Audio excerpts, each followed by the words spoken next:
की जुबानी जरा सुनते हैं। वो साफ साफ कह रहे हैं कि मुझे एक वादा किया गया था राज्यसभा की सीट, अगर राज्यसभा की सीट नहीं मिलती है तो मैं छोड़ दूंगा एनडीए। जरा चलते हैं बिहार, जीतन राम मांझी को सुनते हैं क्या कह रहे हैं। कहीं विरोधी दल के भी लोग आ रहा है, रिकाउंटिंग होना चाहिए। राज्यसभा में हम पार्टी को नहीं मिल रही, तो अपना मन से भी कहा कि अलग अभी हम नहीं कहते हैं कि नहीं मिलेगा, लेकिन अब सवाल है टीवी की बात रातें हम देख रहे थे तो उन्होंने कहा था कि भाई 2 भाजपा को, 2 जदयू को और 1 लोजपा की बात हो रही है। 5 सीट है, 7 सीट में 5 सीट है तो हो सकता है 5 सीट एनडीए को आवे। तो वैसे परिस्थिति में हम हिंदुस्तानी अवाम मोर्चा कहाँ है, इसलिए हमको मांग करना चाहिए। 2024 के एमपी चुनाव में हमको कहा गया था कि 2 लोकसभा का सीट देंगे, अब 1 राज्यसभा का सीट देंगे। तो उस समय 1 लोकसभा का सीट दिए, 1 चुनाव में जीते। धन्यवाद देते हैं नरेंद्र मोदी जी को कि उन्होंने 1 चुनाव पर जीत गए तो हमको मंत्री भी बना दिया। लेकिन आज राज्यसभा का सीट तो हमका ड्यू है 2024 के चुनाव, लोकसभा चुनाव के अनुसार ही। तो आज जब अप्रैल में 2025 में लोकसभा का, राज्यसभा का चुनाव होगा तो उस समय हिंदुस्तानी अवाम मोर्चा सेकुलर को 1 सीट मिलना चाहिए। ये मेरी मांग है, ये हम अपने पदाधिकारियों को कह रहे थे, क्योंकि हम तो पार्टी में है नहीं।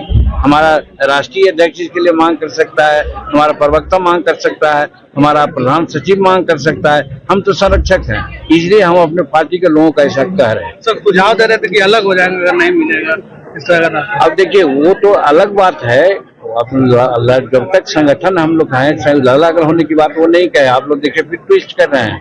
हमने कहा कि आज हम मान्यता प्राप्त पार्टी नहीं है, इसलिए नहीं है कि हमको 8 सीट नहीं है, 6 सीट मिलवे किया था तो हमको 8 सीट कैसे।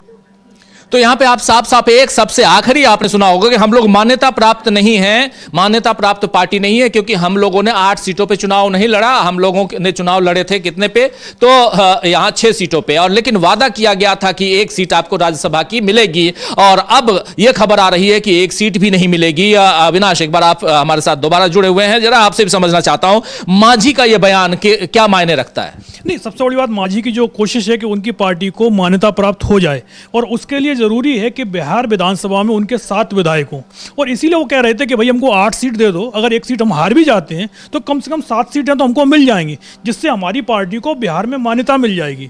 और उनकी यही कोशिश चल रही थी। और उनका दूसरा वो जो कहना, जो पहले भी हम बोल चुके हैं कि 5 सीटों का जो राज्यसभा चुनाव होना है उसका तो आपने बंदरबाट पूरा कर लिया है, हमारे हिस्से में कुछ भी नहीं आ रहा है। जबकि दूसरी तरफ जो उपेंद्र कुशवाहा हैं उनको आपने एमएलसी सीट भी दे दी है, उनको आपने राज्यसभा की सीट भी दे दी है, जबकि मांझी बिहार के मुख्यमंत्री रह चुके हैं और उनका जो जनाधार है वो उपेंद्र कुशवाहा से काफ़ी ज़्यादा है।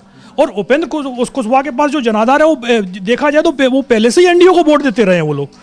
तो उपेंद्र कुशवाहा से ज़्यादा बड़े नेता हैं मांझी, जब देखा जाए तो वो जो चिराग पासवान है उनसे भी ज़्यादा उनका दबदबा है। लेकिन एनडीए के अंदर जिस तरीके से मांझी को एक तरीके से कमज़ोर रखा जा रहा है कि उनको केंद्र में भैया अपने मंत्री बना दिया, लेकिन 3 सीटों की बात करके आपने उनको सिर्फ 1 सीट पर समेट दिया है। और इसीलिए उनका जो दुख है वो बार बार निकल कर सामने आ रहा है कि बोले ना तो हमारी पार्टी को आप जो राज्य स्तरीय पार्टी है उसका दर्जा लेने दे रहे हैं, उसके लिए उतनी सीटें आप हमको नहीं दे रहे हैं। कि पहले तो बात की थी मांझी ने 40 सीटें मांगी थी बिहार विधानसभा चुनाव से पहले, हम लगातार उनके बयान सुन रहे थे कि बोले यदि 40 नहीं तो 20 सीटें भी दे देंगे तब भी चल जाएगा, नहीं तो हम अपनी जो औकात है वो बता देंगे।